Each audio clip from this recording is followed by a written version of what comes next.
my face? On my face?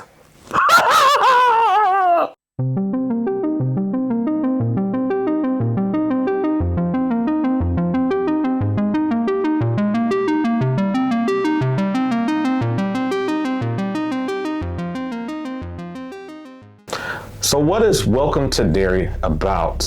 Welcome to Derry Season 1 is a slow burn prequel that explores one of Derry's earlier 27-year horror cycles. Long before the Losers Club, the series follows a group of children and adults whose lives intersect as disappearances, violence, and buried secrets resurface, revealing how Pennywise's influence spreads through the town rather than acting alone. Ryan, what are your spoiler-free thoughts about this series? Okay, so for me, honestly, I thought Welcome to Derry was probably the best TV show that I had seen this year. And I actually will go as far as to say it is better than Stranger Things, in my opinion. So the first few set of episodes are very slow. At one point, I was at the point where I kind of didn't want to watch the show, but then when you get to the latter half of Welcome to Derry, it really takes you for a ride and you feel like you're on a roller coaster and you're going super fast last couple of episodes. So what about you? What did you think? So I really enjoyed this series. I was hesitant at first. In fact, I remember back in either early November or late October, I was watching a YouTube from one of the YouTube content creators for horror, and he had mentioned that he was happy about the show and looked forward to it. I thought, HBO hasn't really done that well since the Game of Thrones, so I don't know if I really want to get into anything, but I decided to give it a watch. The first episode or two, I wasn't that impressed because I am more of a person who has to be entertained by seeing Pennywise the clown.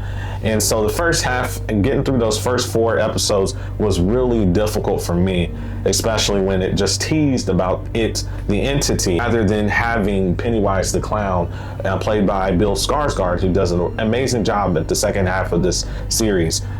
So I did enjoy the second half. It was a great second half, great conclusion, and probably one of my favorite TV shows of the year. So let's go ahead and look into a few things like the story and the structure.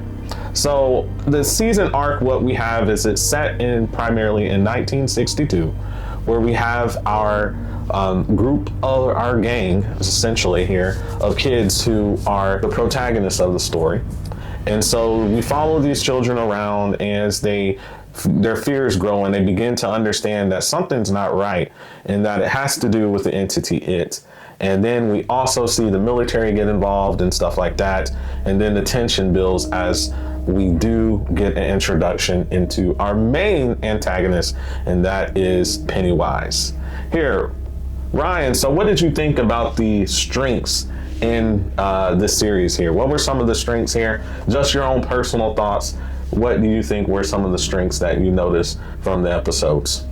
So with me, I would say one of the major strengths was the design of Pennywise in this series and the TV show. Because if you look at Pennywise in the TV show, he looks a lot different than he does in the It Chapter 1 and It Chapter 2 movies. He looks a lot more menacing. He looks more demonic. His eyes are glowing. That's the big difference that I noticed, the yellow eyes. Like they're glowing, like they're in the dark too. Yeah, they're glowing in the dark. He's doing, he just seems more evil and sinister in the TV show. They actually are showing him when like the scene, I believe it was from episode 5 where he killed the little girl when Mrs. Kerr's character was the nurse at the Juniper Hill. Well, that was, I think, 6. That was I think it was, either episode 5 or 6. Remember, he episode 6. Yeah. So that scene, that was very, like, I didn't expect it. It was very unexpected. So it's little things like that, and then the design of him looking more demonic, and then Bill Skarsgård's performance, all the lines, the one-liners he gives, favorite line. Do I have face on my face? and he gives that cackle, that evil cackle. He just seems more menacing in this than he does in the movies. So I would have to say that's one of the major strengths. So I did feel as though Bill Skarsgård's performance went to another level here. We liked It and his performance in It Chapter 2, although we didn't really enjoy It Chapter 2 in and of itself when you have middle-aged people fighting a clown. Yeah. This doesn't seem that interesting, but I digress. Let's get back on point. I enjoyed over time. This was a slow burn to me because over time I started to appreciate some of the characters that I didn't like at the beginning. I didn't like Dick Halloran's character at the beginning. In fact, I was like, why is this guy even on the screen? Especially in one of the first 2 or so episodes where he's on the plane with Leroy Hanlon and others. And so I was like, why is he even on the plane? He's a distraction. This character seems like just serves no purpose. But I started to enjoy him more later in the season. Episode 4 was where I started to realize how important Dick Halloran's character is. We haven't read the book, so we didn't know how important he is until this season. So that episode was entitled The Great Swirling Apparatus of Our Planet's Function. He did a great job in that one, especially towards the end where you see him and there's multiple doors and he's reading the Native American guy who gets captured's thoughts and goes into his mind. I start to realize the power of his character in this season. Ronnie, I enjoyed episode 2 where it talks about Ronnie, the thing in the dark, where Ronnie, it talks about her mother dying at childbirth, and she starts to have these imaginations via it about being eaten up due to that childbirth experience. And then we have Leroy, probably my favorite character in the season, in 29 Neibolt Street, and that was episode 5. We see how his ability to not fear things actually causes struggles and things of that nature. Part of the reason why Leroy was one of my favorite characters is the character, to be honest with you, reminds me of my dad. Just a younger version of my dad, a 30-something-year-old version. I remember my dad had the mustache, looks much like Leroy when he was in his 30s, and he was very professional, put together in a very kind of governmental type role and stuff like that. So the strictness of that character, as well as him trying to do the right thing in the midst of a society that seems against it, just reminded me of much of my dad. And so I think that's probably why I enjoyed Leroy's character so much, because every time I saw the actor there, I was thinking, oh, that's my dad. And I realized, oh, that's not my dad. That's someone who just happens to look like my dad, and kind of play that archetype there of the African-American man who came from poverty and has now joined a governmental agency or a governmental official role and is a leader in that role. And how does he navigate this society that may be against him? So I really enjoyed that. Now, Ryan, what did you think about some weaknesses in the movie, just based off your own thoughts? Okay. So with me, or the film, I mean the TV show. Yeah, go ahead. So a couple of things was the earlier, like I said before, the earlier half of the television show was very unengaging. It was boring, because when we initially started watching, we wanted to watch to see Pennywise. We wanted more screen time for Pennywise. We wanted to get those one-liners. But I mean, it does deliver it later in the second half, but it's just those first four episodes are very hard to watch. They're very boring. You see these characters dealing with other battles outside of Pennywise, as in, you had the whole race thing going on because it's in the 1960s during civil rights and all that, early 60s. And then you had the military doing this thing. But those storylines were just harder to follow. But then once they started adding Pennywise in, it made it more engaging. And it got to the point where it's like, I gotta see the next episode. I'm ready for it. But yeah, the first 4 episodes. And then another thing is, I don't, even now, even after watching the whole season, I kind of don't like Dick Halloran's character. It's just something about that character where he's got these psychic abilities. We don't know why. I guess they were passed down from his grandmother. His family is able to have this type of psychic power where they can see things in different areas that are happening at the same time. I just didn't like that. I felt like that could have been taken out of the series. And if I'm not mistaken, I believe they added that in from some of the novels, or if I'm not mistaken. Yeah, they added it in from apparently The Shining, where Dick Halloran is in The Shining. But I would disagree with you there. I think even though I didn't like his character at the beginning, the front part of this season, I really enjoyed the actual arc that his character has, how he goes from being this person who seems to be crazy to being able to harness the power of his mind to be able to read other people's minds, which culminates in episode 8 where he actually stymies it from killing Marge. So it was interesting to see for the first time Pennywise be played at his own little imaginary game by Dick Halloran. So I really enjoyed that. But some of the weaknesses there is that it was a slow burn, like we mentioned before. The first 4 episodes were really boring. It was tough. It was labor for me to get through because I watched week to week to week to week. In the first episodes, I was thinking I was about to give up watching. The only thing that kept me going was really the HBO podcast, where there were 2 people that did the HBO podcast. I know one of the content creators on the podcast was named Princess. I forgot the guy's name, but they did a wonderful job of explaining it and then interviewing the directors and the actors in it, and it gave me the energy to keep going. And then once episode 5 hit, it was a wrap because I really enjoyed everything from that. But I would say slow start, and then of course I felt like they could have fleshed out a little bit more of Leroy's character.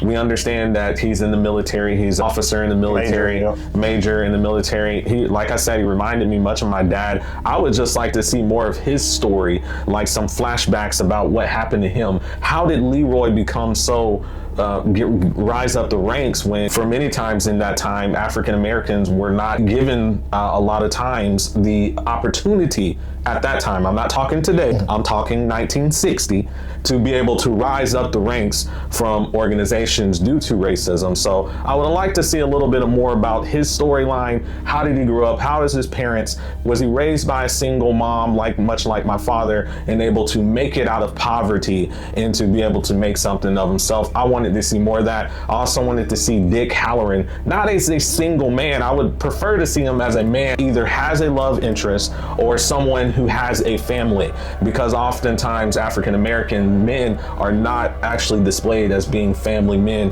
when many of us, like myself, my brother, and others, really want to be men of character and have families. So that was something there I felt could have been improved. So let's get into the characters and performances here. Ryan, what did you think about the kids? How did they do as far as their performance in this series?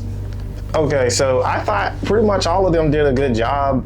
Now, even though they did good jobs, their characters at different points in the series were somewhat annoying. Like, I know Marge's character in the very beginning, very first few episodes, she was a very annoying character. But she grew on me as we got to the later episodes. And I felt like she had the best character arc. Yeah, she definitely did. Of all the kids, I felt her character arc was the best outside of Richie, but go ahead. Yeah, and then Lily's character, she was like wishy-washy for me. I mean, the actress did a very good job playing her. It's just her character, because she was somewhat of a turncoat. Like, she would be flipping back and forth in between trying to say she's helping Ronnie, and then she ended up being one of the reasons why. Yeah, it's a conflicting point of view. Where she was wanting to not go back to Juniper Hill. Yeah. Because it's a crazy institution, but she also knew if she said the truth, she would likely end up in Juniper Hill, which is a flip on the craziness, because a lot of times people think craziness is about you not being able to identify reality. In fact, her being labeled crazy in Derry was the fact that she was able to try to identify reality. So that was a little nugget I enjoyed there. For myself, I really enjoyed Marge's character, Richie's character there. I felt like all the children did a wonderful job with their performances. It was very interesting here that they were able to have that compatibility as believable believable kids who would be friends with one another while having some contention amongst the group, specifically between Lily and Ronnie. That was where the friction was most of the entire time. Ryan, what did you think about the adults? I know we kind of talked about Leroy. I know we talked a little bit about Dick Halloran. How about some of the other characters like Ingrid or General Shaw and Rose and stuff? I mean, they all did good as well. Those actors and actresses did well playing those characters. General Shaw's character, I didn't understand the whole, I guess, his mentality when it came to Pennywise. Instead of, like, most people were thinking he was going to use Pennywise as a weapon to be weaponized against the Russians as it was the Cold War era. His motivation for allowing Pennywise to run free was that he wanted Pennywise to be a reason to keep everybody like from, I guess, attacking each other. Yeah, essentially it's the old adage that the government, will actually inflict certain ills on society in order to keep it chaotic so that they always maintain control over the situation. So, yeah, I mean, that premise I didn't get. I think that's more of a writing issue than the actual acting issue. I did enjoy Rose's character here, Kimberly Norris Guerrera. I hope I'm saying that right. If I'm not, I'll just say Kimberly Norris. I enjoyed her character. She did an amazing job. Her performance was very impactful to me. Like I've mentioned before, there's not a whole lot of representation of Native Americans in horror, which is interesting, and that's part of the reason why I like Prey so much. And then part of the reason why, if you watch our previous episode, review of Predator, the 1987 version, I mentioned how I didn't like how they did Billy's character, the Native American, in that particular film.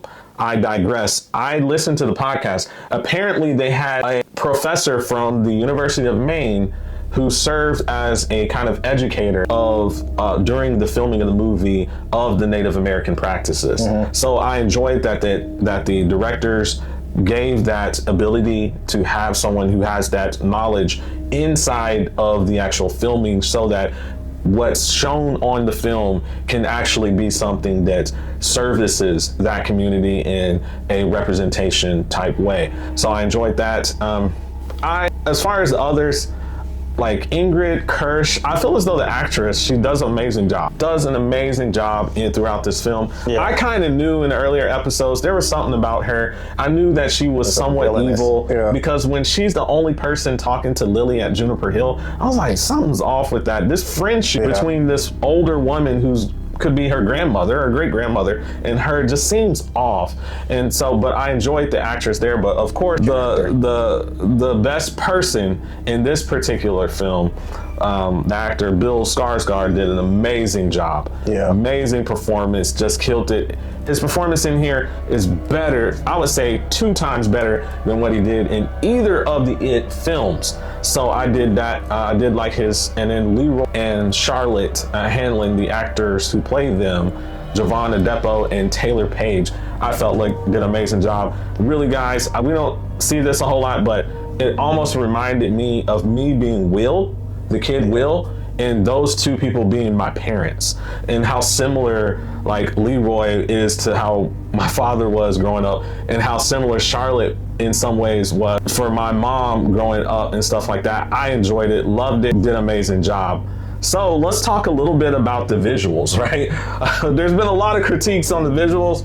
So let's go ahead and get into that, guys. Right. Okay, so a lot of people have been complaining about the CGI, the saying that anytime Andy Muschietti does any type of work, that his CGI is just too cartoony for them. Now, there were moments where the CGI held up, but I felt like the majority of the time it was not good to look at. I mean, it just looked too cartoonish, like like a PlayStation 2 graphics. They just didn't look good. Like any of the scenes where, especially when remember when Pennywise was chasing after General Shaw when he was younger as a kid, like the skeleton, that was bad. Then like in the first few episodes, the baby, The Bat Baby. I was like, seriously? That's also part of the reason why I about gave up on the show at the very beginning. Because I was looking at the CGI mess and I was like, oh, this is it? I mean, what? Yeah. Now, there were some times towards the end that it was bad where you had the actual freezing of Pennywise where he has the shark teeth, where the multiple shark teeth and stuff like that. I was like, okay, that doesn't look realistic. But yeah, I would say that's our main criticism. The visuals, specifically the heavy scene, was really, really bad. They need to get this fixed. They have a big budget. Get this fixed for season 2. Okay? Yeah. Food for thought there for the director there. You said Muschietti? I think it's the brother and sister. So the Muschiettis, get that fixed for season 2. So let's talk a little bit about our theme. So obviously, one of the biggest themes here is this in the 1960s. So racism. Let's just take the elephant out. The elephant was back in the time, as you know of history, there was racism and stuff like that. And we're not going to belabor the point too much, but we do have to touch on it. The series touches on it. And so what we see is that there's 2 different forms. There's the overt, which it seems like the Hanlons have moved away from, and then now there's the covert version where they've moved to the north and where there's not supposed to be racism. But there is a covert version of that. In some ways, it's overt, like we see in episode 7. So Ryan, did you want to describe that kind of scenario or what I'm talking about there as far as the theme of race relations? So pretty much the episode 7, the main showdown was the old jukebox or juke joint where you had the townsfolk coming to do their the town folks who were white. Yeah, the white townsfolk. Had the black and the army, military. Military. And then them thinking that I guess Ronnie's father, I forget. Yeah, thinking that he had something to do with the missing children. Did something to do that he was the one that killed the children and stuff like that. Yeah. And so there's some suspicions to have, but obviously here, we know he did not do that. And so that the murder of these people in that area, unfortunate there as far as race relations. It's great now that we're in a better place as far as America, and I'm happy for that. But it is a reminder for us to remember that the history and how things actually like that did happen in the 60s, the 50s, the 40s, and stuff like that. And I remember people that I know say that who are African Americans, and this was true. They had segregated schools up into the 80s.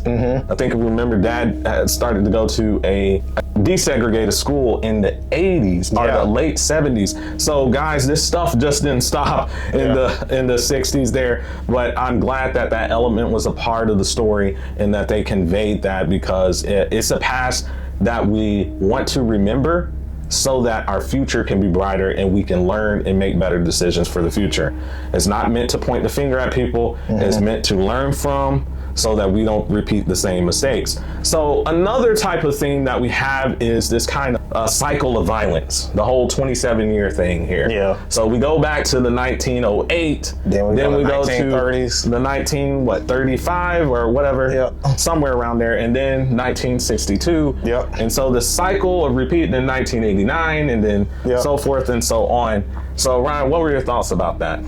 Well, I like that because we know where this series is headed in the future seasons. We know that the next season, which is almost certainly going to go back, it's going to get go back in time, likely to the 1930s, 1935. So we'll get to see Pennywise doing his bit there, his bit. And apparently, if y'all watch the theme song, you can see there is a bank heist, I believe, on the theme song when the opening credits are rolling, and you see Pennywise in the background, and that's supposed to be the 1930s. So gotcha. So it'll be interesting to see Pennywise doing his thing then. And then also another thing is, I didn't know, but apparently there's supposed to always be some disaster at the end of Pennywise's feeding cycles. So this one, we had that the juke joint being burned down. So next one is probably going to be the actual bank heist is going to be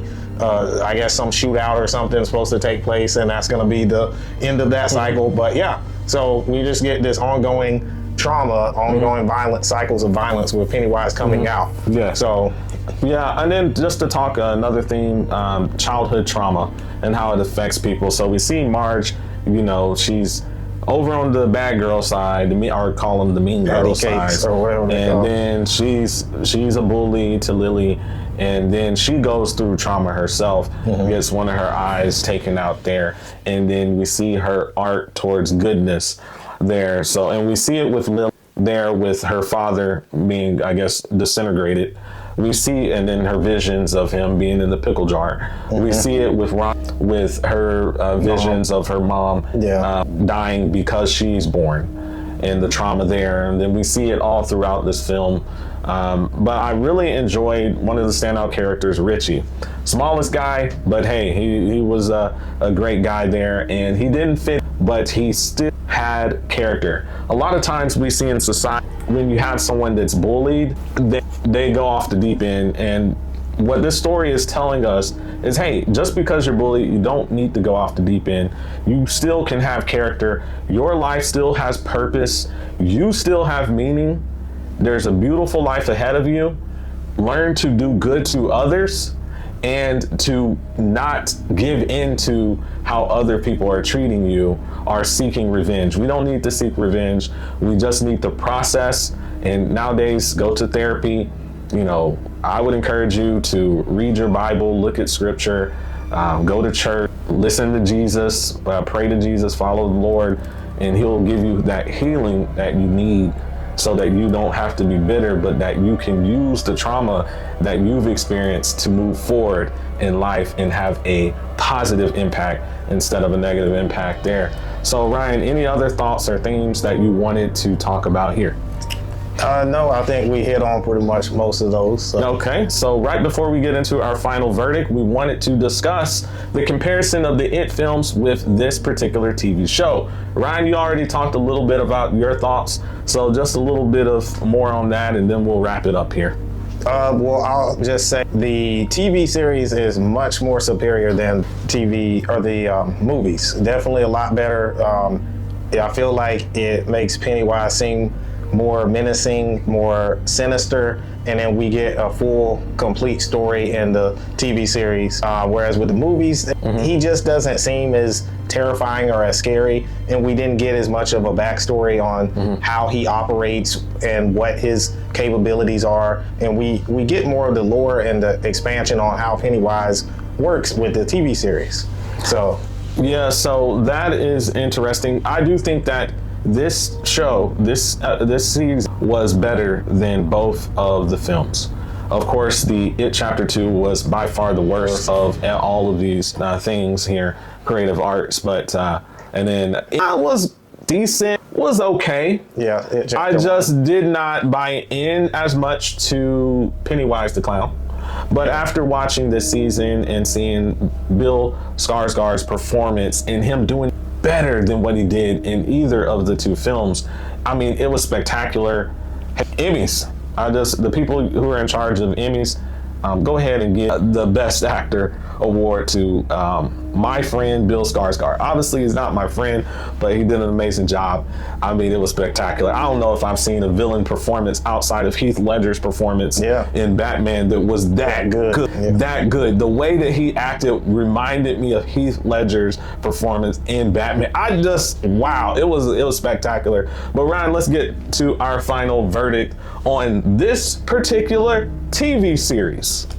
Okay, so for me, I would have to give this TV series, I can't give it a perfect grade because, you know, it's very hard for there to be perfect TV series or movies, any of those. So I'm going to give this TV series a Growl Plus, which is basically a B plus, because it was outstanding. I liked it with the exception, if you throw out like the CGI and all, and then the slow pace of the first few episodes, I can forgive that. I thought this was a great TV series. Yeah, So, I feel the same way. This was a great TV series.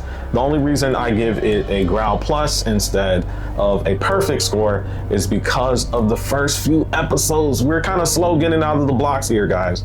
Muschietti, so if you could take that and as feedback for the next season, kind of make sure that we got a little bit more going on the front end. But overall, it was an impressive performance by all the actors. Impressive performance there. Overall, the writing phenomenal for the most part there. And like we said, you could fix the CGI. You can be a little bit faster with getting out of the gates with the 3 to 4 episodes there. So I give it a growl plus. Ryan, what are we working on coming up? okay, so we're working on Scream 5 and Scream 6, and then jumping into some tier counts. So we look forward to doing the tier count, guys. We wanted to lay a foundation first, especially new YouTubers with doing the reviews, getting into the grind of the reviews. But now that we're almost on our 30th video, now we're gonna start getting into a little bit more of the tier counts. You'll see much more of those coming up soon. And remember, Fright Fam, be watchful.